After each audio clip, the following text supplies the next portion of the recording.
우리 오늘 주시는 말씀 함께 찾도록 하겠습니다. 신명기 9장입니다. 1절에서 6절까지 우리 말씀을 보도록 하겠습니다.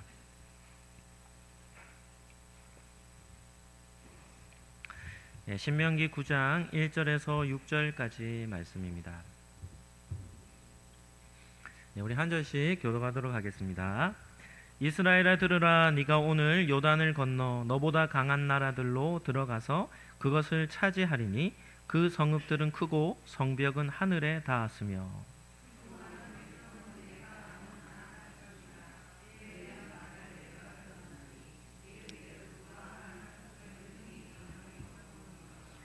오늘 너는 알라. 내 하나님 여호와께서 맹렬한 불과 같이 내 앞에 나아가신즉 여호와께서 그들을 멸하사 내 앞에 엎드러지게 하시리니 여호와께서 내게 말씀하신 것 같이 너는 그들을 쫓아내며 속히 멸할 것이라.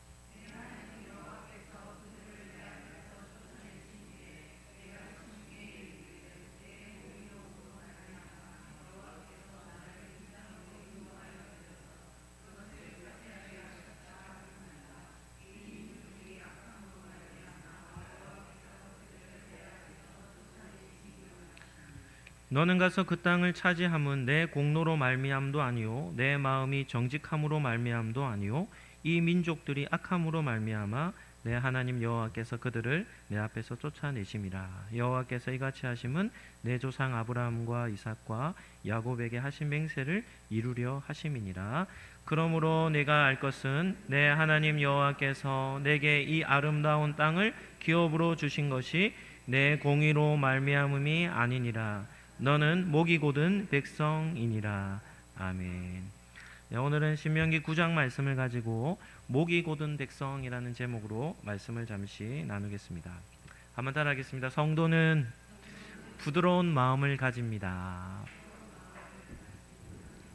네, 첫 번째 생각해 볼 주제는 우리가 살아가는 우리의 삶에 대해서 잠깐 살펴보겠습니다. 우리가 이 땅의 삶을 살아가는 삶은 쉬운 삶이 아닙니다. 어느 누구에게도 결코 쉽지 않습니다. 우리 현대 시대는 초등학생만 되어도 뭘 느낍니까? 이 학업적 스트레스를 느낍니다. 학업의 부담감이 그때부터 부여되기 때문에 심리적인 압박감을 누리죠. 그런데 청소년 시기로 넘어가면 학업의 압박은 더 심해지고, 그리고 대학 진학이라고 하는 전쟁과 같은 시간이죠. 그래서 대학 진학을 두고도 우리 입시 전쟁이라 불릴 만큼 우리 수험생들이 그런 치열한 그런 삶을 살아갑니다. 그런데 그것은 시작에 불과합니다. 대학 진학만이 전쟁이 아니라 대학 생활을 하며 취업을 준비하는 취업 준비생, 취준생들도 치열한 전쟁을 치르죠. 좋은 직장들은 100대 1의 경쟁률이랍니다. 그러니까 들어가기가 얼마나 높은지를, 어려운지를 보게 되죠. 그리고 힘겹게 취업을 해도 직장에 들어가서도 여전히 승진을 두고 이 치열한 경쟁을 겪어야 하는 것이 이 현실입니다. 매 나이대마다 과업들이 있지만 그 과업들을 계속해서 이루어가는 모든 과정에는 이 경쟁이라고 하는 그런 스트레스가 있는 것이죠. 제가 한때 유학을 준비하면서 미국 서울에 올라가서 영어 공부를 한 적이 있습니다. 근데 정말 재미난 일이 일어났어요. 어떤 일이었냐면 고3 아이가 영어 전문 토플 공부하는 영어 학원에 와서 아침 8시부터 밤 10시까지 12시간씩 공부를 하는 데인데요. 그 고3 아이가 한 명이 앉아 있는 겁니다. 그 아이는 뭘 목표로 공부합니까? 스카이대를 위해 공부하는 거죠. 그런데 그 옆에 누가 앉아 있냐면 고려대 학생이 한 명이 앉아 있는 겁니다. 고려대 학생은 왜 거기 앉아 있냐면 취업 준비를 위해, 또 유학 준비를 위해 거기에 앉아 있는 겁니다. 고3 아이가 고개를 돌려보니까 자기가 꿈꾸는 학교에 다니는 대학생이 옆에 앉아 있는 거예요. 그러니까 이런 치열한 영어 공부는 고3 때만 하는 것이 아니라 어디 가서도 하는 겁니까? 대학 가서도 하는 겁니다.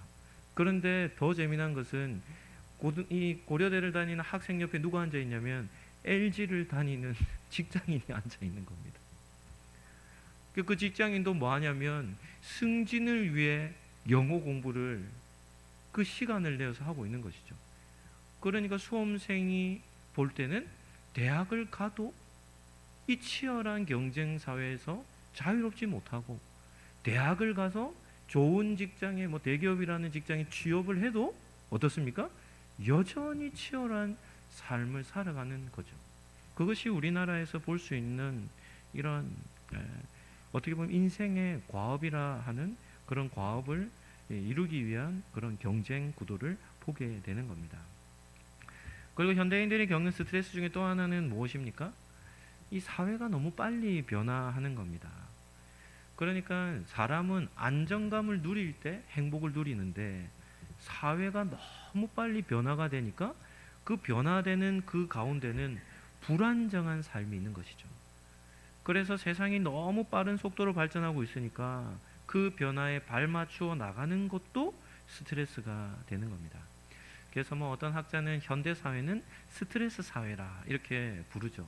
다양한 요소들로 인해서 스트레스라고 하는 이 늪에 빠져서 그것에서 벗어나지 못하고 삶을 살아가는 겁니다. 저희도 목회 선배님들을 이렇게 만나서 이렇게 뭐 교제할 때가 있습니다. 뭐 노예 때라든지 시찰회라든지 뭐 목회자 수련회라든지 이런 데 가보면 선배 목사님들이 이제 후배들에게 뭘 얘기하냐면 목회자도 스트레스를 풀 수 있는 그런 삶 속에 스트레스 풀 수 있는 환경이 있어야 한다는 겁니다. 왜냐하면 스트레스를 계속 받다 보면 어떤 일이 납니까? 마음에도 문제가 생기고 몸에도 문제가 생기게 되는 것이죠. 최근에 한 몇 주 전에 대구에서 저보다 이제 나이는 이제 한 살 정도 많은 선배 목사님이신데 갑작스럽게 몸에 이상이 생겨서 중환자실로 옮겨졌다가 한 2주 만인가 소천하셨습니다. 젊은 나이죠. 목회를 하는데 스트레스가 너무 많아서 갑자기 이렇게 딱 쓰러졌는데 못 일어난 겁니다. 그러니까 목회자도 뭐 예외가 아니죠. 그래서 스트레스를 풀 수 있는 환경을 만들어 놓지 않으면 어떻게 되냐면 스트레스 때문에 몸이 망가져서 삶의 이 무게를 몸이 감당하지 못하게 되는 겁니다. 하지만 삶의 어려움은 뭐 어제 오늘 일이 아닙니다. 뭐 현대인들만 뭐 이런 스트레스가 많겠습니까? 과거에는 더 어려운 현실이었죠. 그냥 생존의 문제입니다. 뭐 먹는 것이 없어서 당하는 고통이라 한다면 그거는 정신적 스트레스와는 비교가 안 되는 것이죠. 그러니까 과거에는 뭐 이 외부에서의 어떤 침입과 약탈 이런 걸로 인해서 먹을 것이 없는 그런 위기도 당했고, 사회가 신분 사회가 되면 어떤 일이 나겠습니까? 극소수의 이 높은 사회 직책을 가지고 있는 사람들만이 혜택을 누리고 절대 다수가 불평등한 사회 구조로 인해서 억울함을 당하는 겁니다. 우리나라에 있는 이 한 문화 있죠. 한 문화.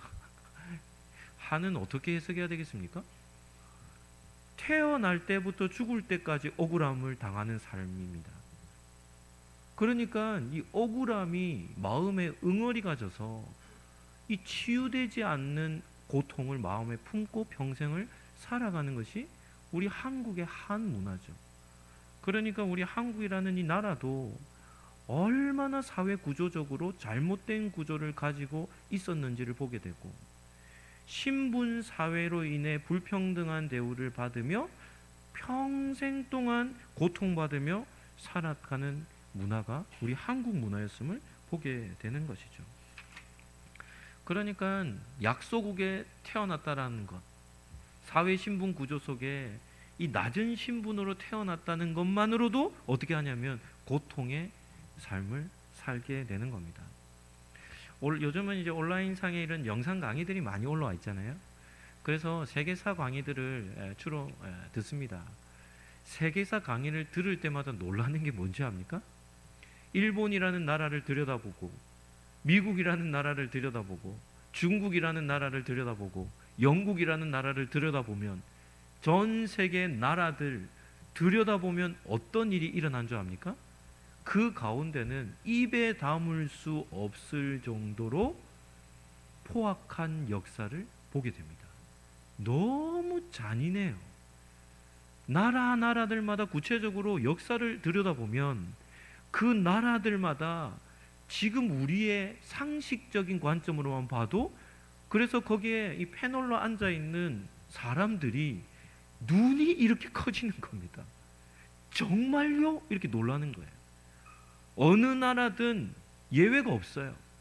포악과 약탈의 역사로 모든 나라들마다 시대들마다 완전히 억울함과 누명을 쓰며 고통당하며 잔인하게 죽어나가는 그러한 역사를 보게 되는 겁니다.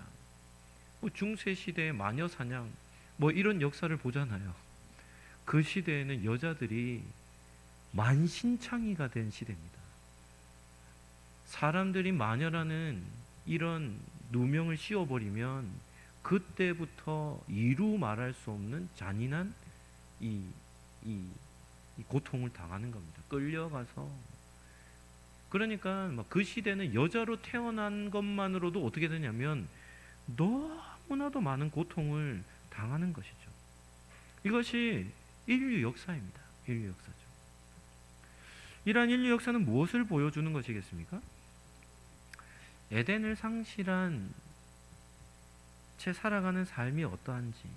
에덴을 상실했다는 말은 하나님을 상실했다는 것인데요, 하나님 없이 살아가는 삶이 어떠한 삶인지, 하나님이 없는 사회, 하나님이 없는 사람들이 만들어낸 사회 구조가 어떠한지를 보여주는 겁니다. 그냥 악순환의 연속일 뿐이라는 것이죠.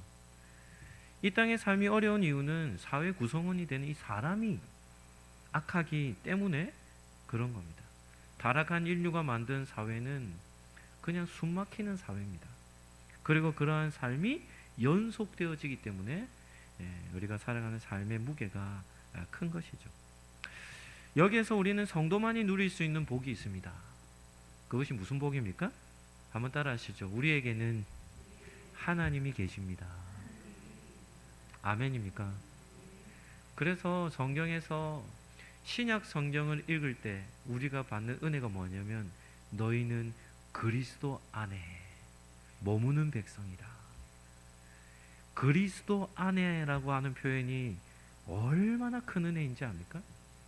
구약 성경을 읽을 때마다 너희는 여호와 하나님의 백성이다 라고 선언하는 그 말씀이 이 땅 가운데 삶을 살아가는 성도들에게만 주시는 놀라운 복이죠. 그보다 더 큰 복이 없는 것입니다. 광야 40년의 여정은 너무나도 열악한 환경 속에서 삶을 살아갔지만 그들의 이스라엘 백성들의 진영 위에는 뭐가 떠 있었습니까? 불기둥과 구름 기둥이 그들을 덮고 있었던 것이죠. 이스라엘 백성의 진영 중앙에는 뭐가 세워져 있었습니까? 성막이 세워져 있었습니다.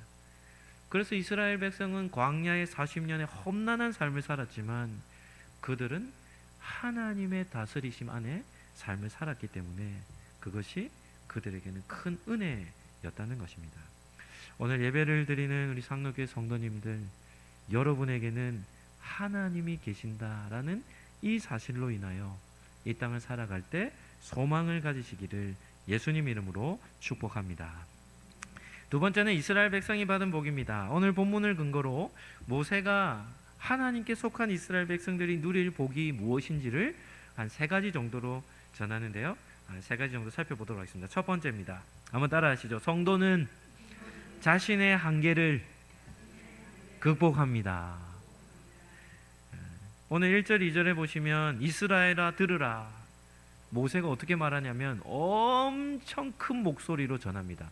이스라엘아 들으라. 지금 시대로 얘기하면 뭐라고 얘기할까요? 성도들아 들으라.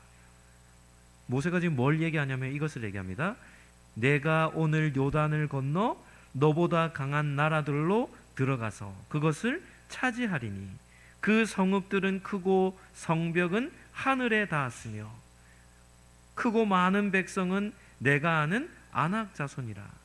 그에 대한 말을 내가 들었나니 이르기를 누가 아낙 자손을 능히 당하리요 하거니와. 이스라엘 백성이 차지할 가나안 땅은 어떤 곳입니까? 이스라엘 백성은 이미 40년 전에 가나안 땅을 봤습니다. 가나안 땅에 살고 있는 나라가 어떠한지, 그곳에는 누가 살고 있는지, 민족이 누구인지, 그들이 지은 성은 어떠한지를 정탐을 통해 다 알고 있었죠. 가나안 땅에는 누가 살고 있습니까? 거인족인 아낙 자손들이 살고 있는데 그들은 클 뿐만 아니라 수도 많았습니다. 그러니까 거인들이 사는 성들이니까 그들이 지은 성은 성경이 뭐라고 표현하냐면 하늘에 닿았다라고 얘기합니다. 그러니까 뭐 한 3m 되는 사람들이 성을 지었다면 일반적인 평균 신장을 가진 사람들이 지은 성벽보다 훨씬 높고 견고하지 않았겠습니까? 그래서 그들이 얼마나 견고한 성을 짓고 높은 성벽을 쌓고 살았는지를 이스라엘 백성들은 다 듣고 보았던 것이죠. 그래서 주변 나라 사람들이 가나안 땅을 볼 때마다 이렇게 말합니다. 누가 아낙 자손을 능히 당하리요. 이 말은 무슨 말입니까? 그 땅은 정복할 수 없는 땅이라. 그렇게 불릴 정도로 가나안 땅은 강한 민족들이 살고 있었다는 겁니다. 그런데 문제는 무엇입니까?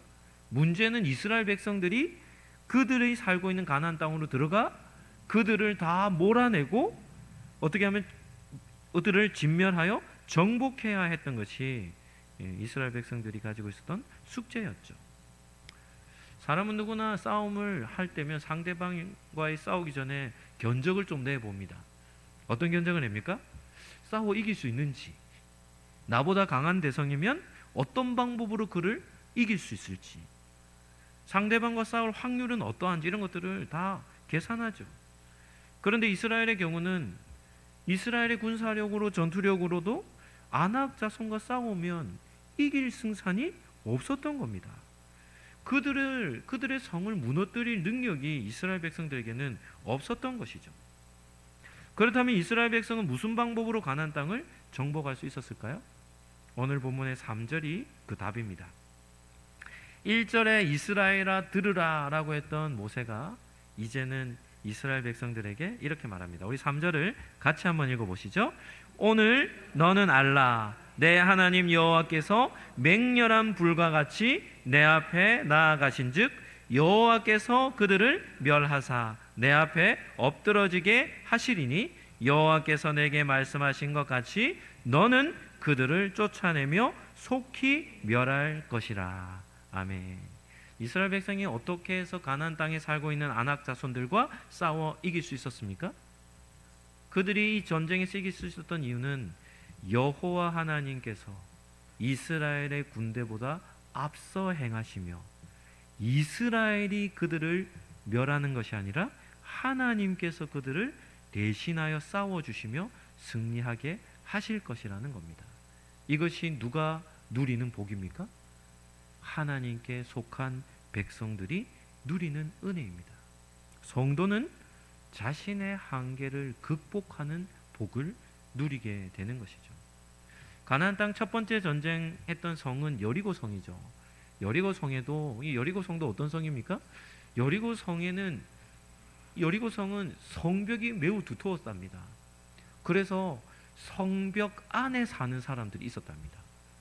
그러니까 성벽이 그냥 방어하기 위해 지어진 정도가 아니라 성벽이 얼마나 두꺼운지 그 성벽에서 사람이 살 만큼 그 성벽은 견고했죠. 그런데 여리고 성이 어떻게 됩니까? 하나님 앞에 이스라엘 군대 앞에 무너집니다. 이스라엘 백성들이 성벽을 무너뜨린 것이 아니라 오늘 본문의 표현으로 하면 하나님께서 맹렬한 불과 같이 이스라엘 백성 앞에서 행하여 싸우심으로 견고한 여리고 성벽이 어떻게 됩니까? 무너지는 것을 보게 되는 것이죠. 여리고 성과의 전쟁에서와 같이 하나님은 이스라엘의 군대보다 앞서 행하여 주실 것이기 때문에 이스라엘은 아낙 자손이라 할지라도 그들과 전쟁에서 싸워 이길 수 있는 것이죠. 우리가 경험해야 될 것 중에 하나가 이겁니다. 성도는 내 힘과 능력을 넘어서는 그런 하나님의 은혜를 경험해야 합니다. 그래야 할 수 없는 일인데도 불구하고 하나님께서 우리의 삶 가운데 역사하셨음을 고백할 수 있는 것이죠. 제가 PPT 한 장 준비했습니다. 우리 100m 육상 선수였던 에릭 리델이라는 우리 영국의 100m 국가대표 선수인데요. 유명한 선수입니다. 어, 뭐 선교사라는 타이틀도 가지고 있고 뭐 불의 전차라고 하는 이분의 삶의 스토리로 영화까지 제작된 그런 인물입니다. 에릭 리델이라는 이 100m 국가대표 선수는 영국을 대표하는 선수였고 금메달 후보감이었습니다. 그런데 문제는 무엇인가 하면 100m 결승전을 치르는 날이 주일이었습니다. 그러다 보니까 이 에릭 리델이 100m 경기에 나갈 것인가 아니면 주의를 지키며 예배를 드릴 것인가라는 그 갈림길에 서 있었는데요. 그는 경기를 포기합니다. 그리고는 주일 성수를 하게 되죠. 그래서 100m를 포기했다라는 소식이 영국에 전해지니까 영국에 있는 모든 국민들이 에릭 리드를 비난하기 시작한 겁니다.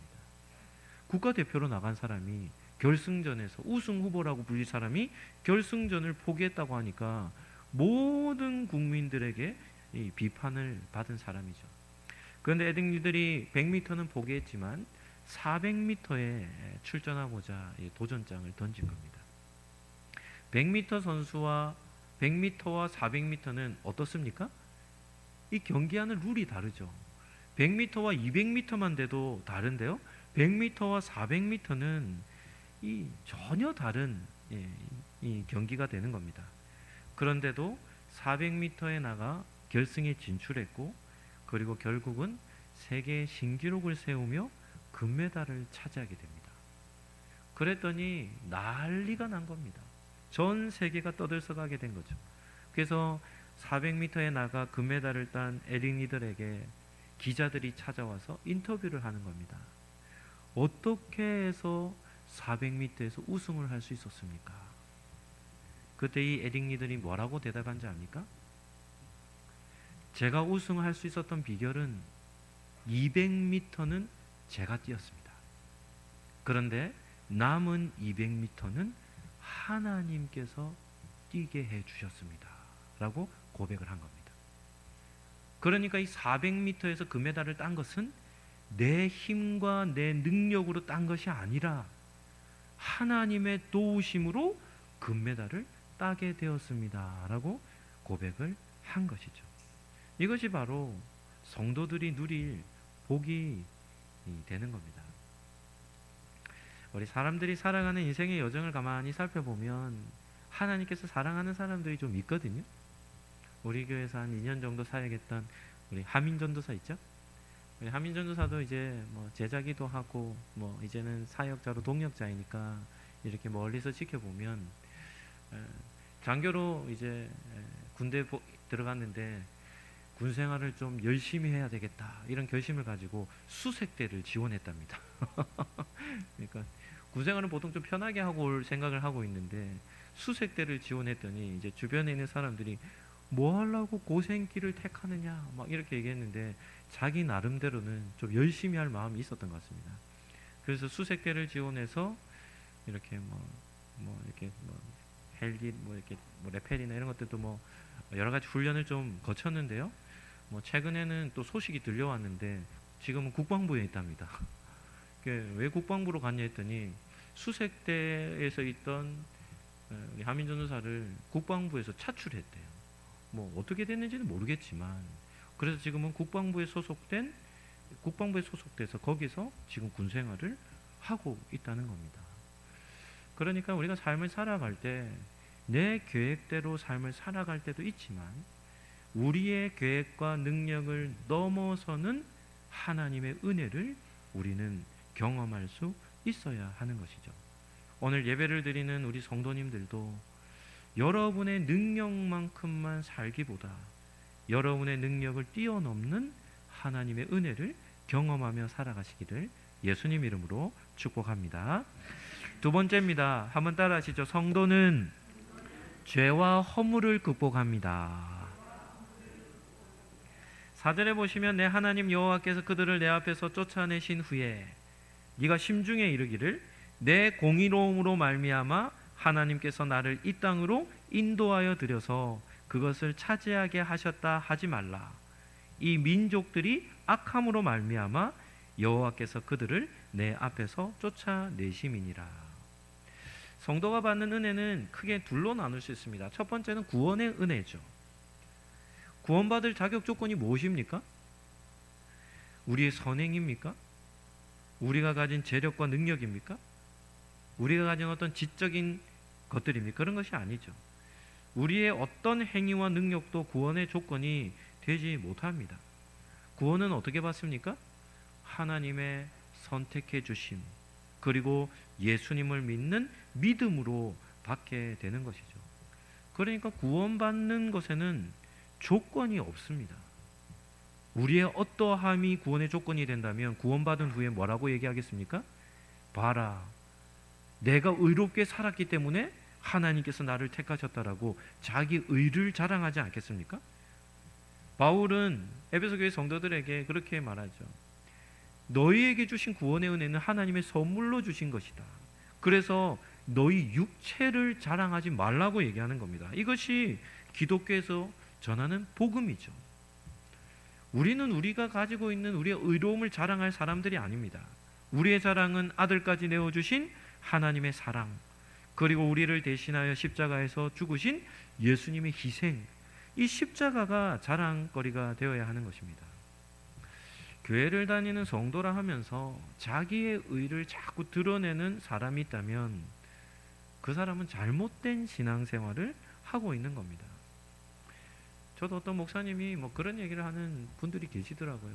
내가 목회를 하는데 내가, 자기가 자꾸 드러나는 겁니다.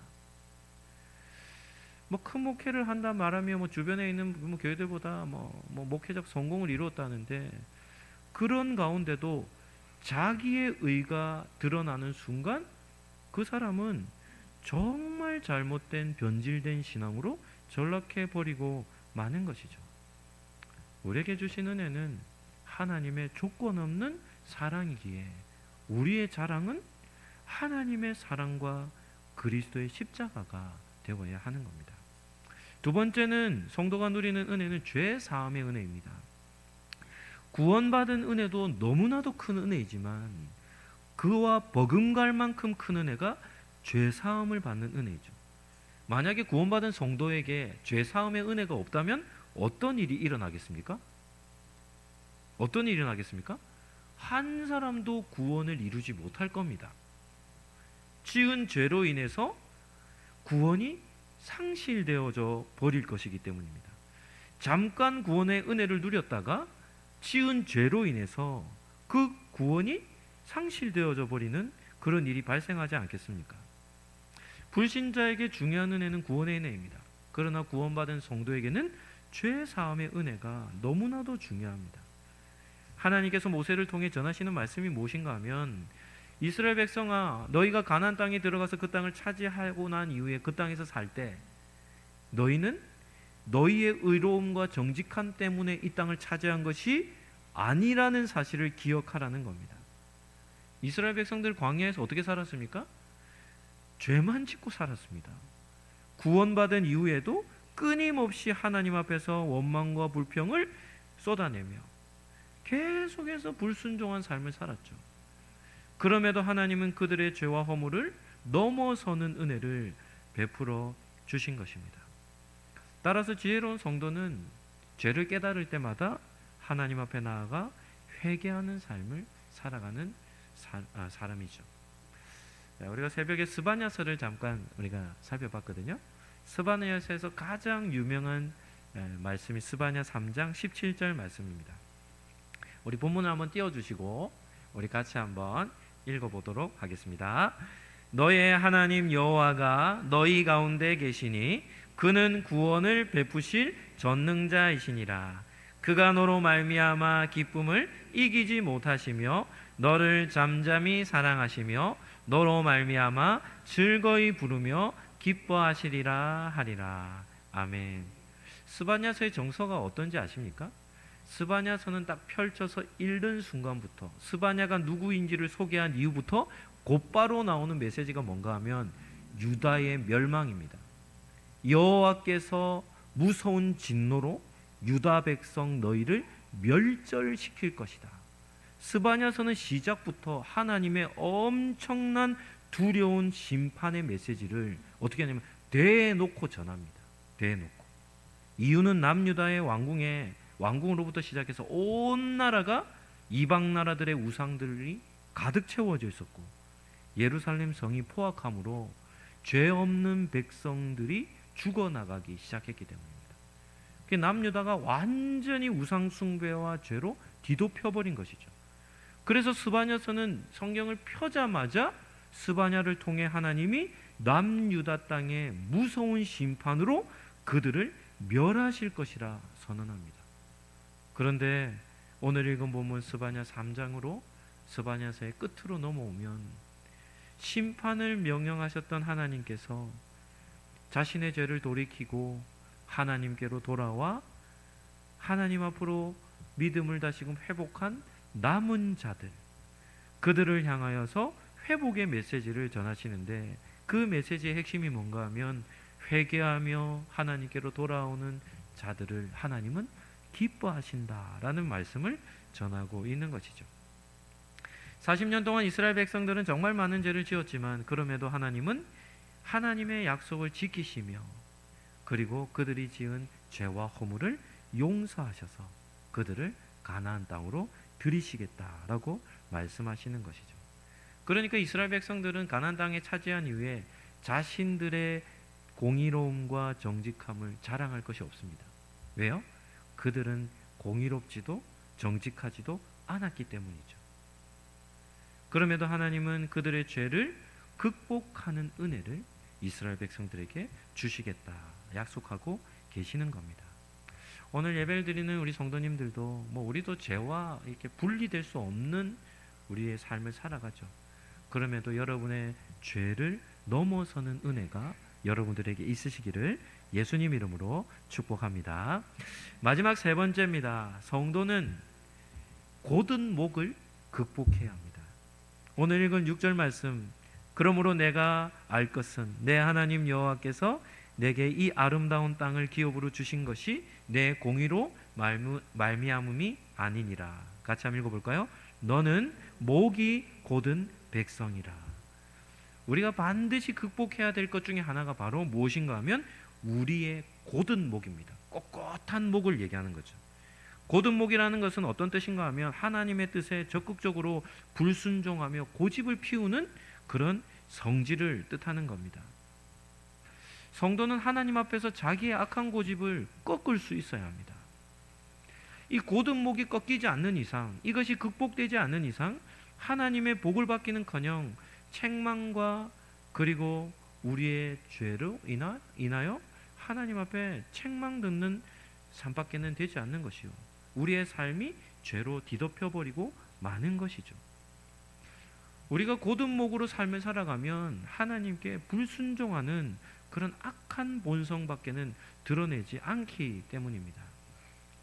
그래서 성도라 한다면 말씀에 순종하며 살아야 하는데 이 말씀에 순종하는 것이 곧 곧은 목을 극복하는 삶인 것입니다. 그러면 어떻게 하면 곧은 목을 극복할 수 있겠습니까? 에스겔서 36장 26절 27절 말씀입니다. 우리 본문을 띄워주시고 우리 같이 한번 읽겠습니다. 같이 읽겠습니다. 또 새 영을 너희 속에 두고 새 마음을 너희에게 주되 너희 육신에서 굳은 마음을 제거하고 부드러운 마음을 줄 것이며 또 내 영을 너희 속에 두어 너희로 내 율례를 행하게 하리니 너희가 내 규례를 지켜 행할지라. 아멘. 우리의 굳은 마음, 곧은 목은 어떻게 극복할 수 있는가 하면 에스겔서는 한 가지를 말합니다. 어떤 방법입니까? 성령, 하나님의 영이신 성령을 마음에 두어야 굳어진 마음이 부드러운 마음으로 변화가 된다라고 말씀하죠. 우리 2025년 여름 수련의 주제가 무엇이었습니까? 진리의 성령이 임하시면이었습니다. 왜 진리의 성령이 우리에게 임해야 하는가 하면 성령을 받아야 구원을 받을 수 있고 성령의 충만함을 받아야 우리의 곧은 목이 어떻게 됩니까? 극복할 수 있는 겁니다. 곧은 목이 부드러워지는 것이죠. 사람마다 고집이 없는 사람이 없습니다. 좀 순해 보이는 사람도 뭐가 있습니까? 다 자기 고집이 다 있어요.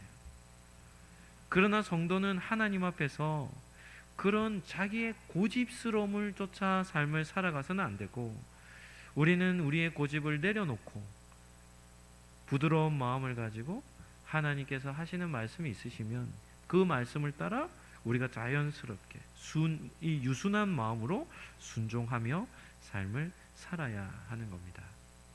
오늘 예배를 드리는 우리 성도님들, 내 고집이 아닌 유순한 마음으로 하나님 앞에서 말씀에 순종하며 그 말씀을 따라 살아가는 우리 여러분들이 되시기를 예수님 이름으로 축복합니다. 말씀을 정리하도록 하겠습니다. 하나님께서 오늘 우리에게 주시는 말씀은 무엇입니까? 성도는 자기 힘만 믿고 살아간 사람이 아닙니다.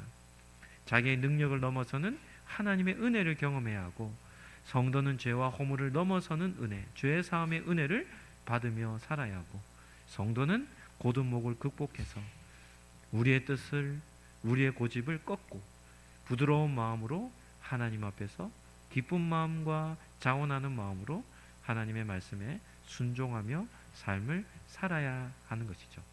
여러분들이 예배를 드릴 때마다, 기도의 자리에 나올 때마다 성령의 충만함을 받아 여러분들의 마음이 부드러워져 하나님 앞에서 기쁨으로 순종하며 삶을 살아가는 그런 복된 삶을 살아가시기를 예수님 이름으로 축복합니다.